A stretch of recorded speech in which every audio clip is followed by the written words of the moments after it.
कसं आहे माहिती आहे का, आज सध्याच्या पिरियडमध्ये ना एक खूप मोठा प्रॉब्लेम होत चालला आहे. लोकांना त्यांचा जो खरा मित्र आहे ना तोच कळत नाही आहे.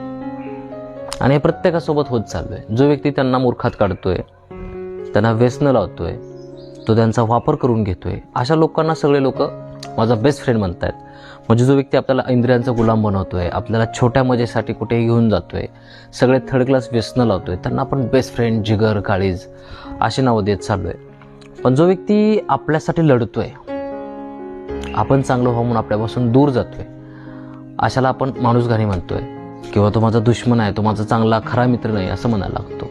आणि हा सगळ्यात मोठा प्रॉब्लेम होत चालला आहे आपल्या आयुष्यामध्ये. आणि ही जी गोष्ट ही मला भरपूर पाहायला भेटते प्रचंड, म्हणून बोलायला लागलो. म्हणजे प्रॉब्लेम काय होत चाललाय की आपल्याला ॲक्च्युअलमध्ये जो रिअल फ्रेंड आहे ना तो कळतच नाही आहे. म्हणजे ही गोष्ट कळणं खूप महत्त्वाची असते आपल्या आयुष्यामध्ये, की ॲक्च्युअलमध्ये आपला वेल विशर कोण आहे, जो आपल्या चांगल्यासाठी आपल्याशी भांडतो, आपल्यापासून दूर जातो, आपल्यासोबत नातं तोडतो, आपण चांगलं व्हावं अशी त्याची इच्छा असते ना, तो व्यक्ती खरा असतो. पण जो व्यक्ती आपल्याला कुठल्याही गोष्टीसाठी अडवत नाही, म्हणजे आपल्या प्रत्येक गोष्टीला हा म्हणतो, कुठलंही आपल्यावर बंधन नाही लादत की तू असं वागला पाहिजे, तसं वागला पाहिजे, काहीच नाही बोलत आपल्याला.